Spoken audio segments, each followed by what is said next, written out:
492 perguntar se há naturalmente se o inconsciente também possui um centro. Eu não ousaria pensar em um princípio dominante no inconsciente, análogo ao eu. Na realidade, tudo sugere o contrário. Se existisse um tal centro, poderíamos quase esperar sinais regulares de sua existência. Casos de dupla personalidade seriam então ocorrências frequentes, em vez de constituírem raras estranhezas. A forma de manifestação de fenômenos inconscientes é em sua maior parte caótica e assistemática. Os sonhos, por exemplo, não denotam nenhuma ordem aparente, nem qualquer tendência à sistematização, o que poderia ser o caso se uma consciência pessoal estivesse à sua base. Os filósofos Carl Gustav Caruso e Edward von Hartmann tratam o inconsciente como um princípio metafísico, um tipo de espírito universal, sem qualquer vestígio de personalidade ou consciência do eu, do mesmo modo que a vontade de Schopenhauer é desprovida de eu. Os psicólogos modernos consideram o inconsciente também como uma função desprovida de eu, abaixo do limiar da consciência. Contrariamente aos filósofos, eles tendem a derivar as funções subliminais da consciência. Janet pensa em uma certa fragilidade da consciência, a qual é incapaz de manter juntos todos os processos psíquicos. Freud, por seu lado, prefere a ideia de que há fatores conscientes, que recalcam certas tendências. São muitos os argumentos favoráveis às duas teorias, pois há numerosos casos em que o desaparecimento de conteúdos se deve a uma fraqueza da consciência, ou então a que conteúdos desagradáveis foram reprimidos. É evidente que observadores tão meticulosos como Janet e Freud não teriam elaborado teorias, nas quais o inconsciente fosse derivado principalmente de fontes conscientes, se tivessem descoberto vestígios de uma personalidade independente, ou de uma vontade autônoma nas manifestações do inconsciente.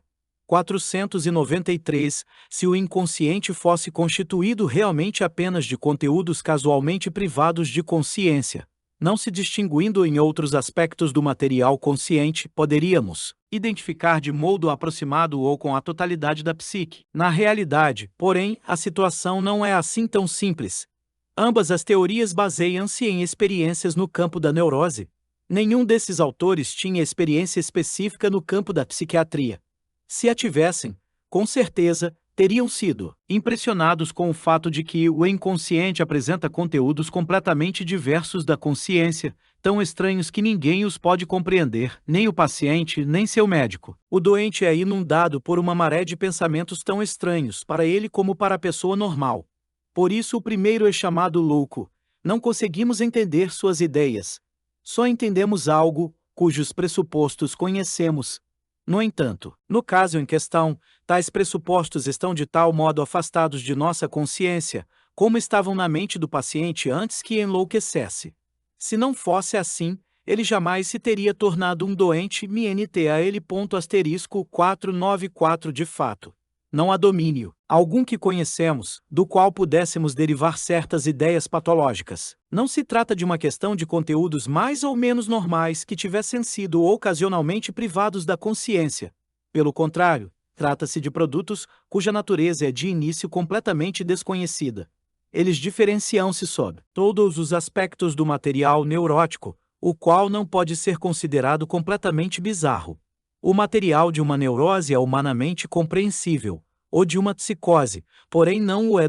495. Este material psicótico singular não pode, por esse motivo, derivar da consciência, porque nela não há pressupostos mediante os quais a estranheza das ideias possa ser explicada. Conteúdos neuróticos podem ser integrados sem prejudicar essencialmente o eu, o que não acontece com as ideias psicóticas.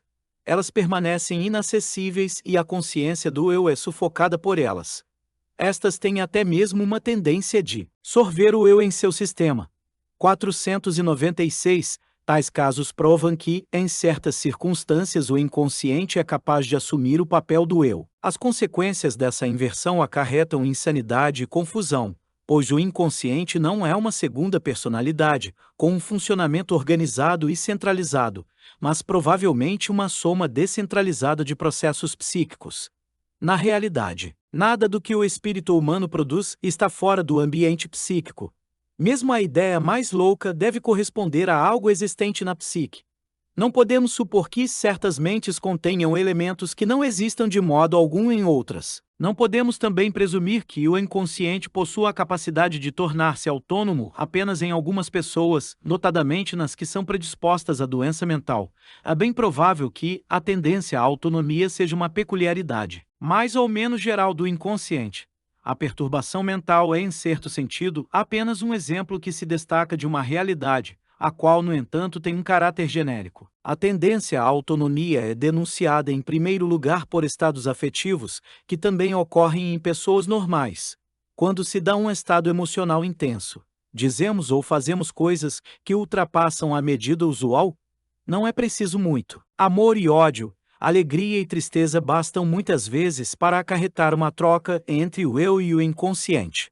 Até mesmo ideias muito estranhas podem apoderar-se, em tais circunstâncias, de pessoas normalmente sadias. Grupos, comunidades e até mesmo povos inteiros podem ser tomados por epidemias psíquicas. 497. A autonomia do inconsciente começa onde se originam as emoções. Estas são reações instintivas, involuntárias, que perturbam a ordem racional da consciência com suas irrupções elementares. Os afetos não são feitos através da vontade, mas acontecem. No afeto aparece às vezes um traço de caráter estranho, até mesmo a pessoa que o experimenta, ou conteúdos ocultos irrompem involuntariamente. Quanto mais violento for um afeto, tanto mais ele se aproxima do patológico, isto é, daquele estado em que a consciência do eu é posta de lado por conteúdos autônomos, antes inconscientes. Enquanto o inconsciente se encontra em um estado de dormência, parece que essa região oculta nada contém. Por isso sempre nos surpreendemos, de novo, que algo anteriormente desconhecido possa aparecer subitamente de um nada aparente. Depois vem o psicólogo e mostra que o ocorrido teria de acontecer desse modo, por esta ou aquela razão. Quem poderia, no entanto, dizê-lo antes? 498. Chamamos o inconsciente de um nada, e no entanto ele é uma realidade impotentia. O pensamento que pensaremos, a ação que realizaremos e mesmo o destino de que amanhã nos lamentaremos já estão inconscientes no hoje. O desconhecido que o afeto descobre sempre esteve aí e mais cedo ou mais tarde se apresentaria à consciência. Por isso devemos contar constantemente com a existência de algo ainda não descoberto. Podem ser, como dissemos, qualidades desconhecidas, de caráter. Podem manifestar-se também possibilidades futuras de desenvolvimento, talvez numa explosão emocional, que transforma radicalmente uma situação. O inconsciente é como o Janus Bifronte. Por um lado, seus conteúdos apontam para trás, em direção a um mundo do instinto pré-consciente e pré-histórico. Por outro, antecipa potencialmente um futuro, devido a uma prontidão instintiva dos fatores determinantes do destino. Um conhecimento completo de um traçado de fundo existente desde o início em um indivíduo poderia ser em grande parte a condição de possibilidade da predição do seu destino. 499. Uma vez que as tendências inconscientes, não sem uma certa razão, aparecem nos sonhos, quer sob a forma de imagens retrospectivas, quer sob a forma de antecipações prospectivas, foram entendidas através dos milênios, que nos precedem mais como antecipações do futuro do que como regressões históricas. Tudo o que será acontece à base daquilo que foi e que ainda é, consciente ou inconscientemente, um traço da memória. Na medida em que nenhum ser humano nasce como uma invenção totalmente nova, mas repete sempre o último degrau de desenvolvimento atingido, contém inconscientemente como um dado a priorístico toda a estrutura psíquica desenvolvida, pouco a pouco em um sentido ascendente ou descendente através de sua ancestralidade. Este fato confere ao inconsciente o aspecto histórico, característico, ao mesmo tempo que constitui a conditio sine qua non de uma determinada configuração do futuro. Por esse motivo, muitas vezes é difícil decidir se a manifestação autônoma do inconsciente deve ser interpretada como efeito portanto histórica ou como finalidade portanto teleológica e de antecipação. A consciência pensa em geral, sem preocupar-se com as condições prévias ancestrais e sem calcular a influência do fator a priori sobre a configuração do destino. Enquanto pensamos em períodos de anos, o inconsciente pensa e vive em períodos de milênios. Assim, se algo acontece que consideramos uma inovação sem precedentes, Trata-se em geral de uma história bem antiga.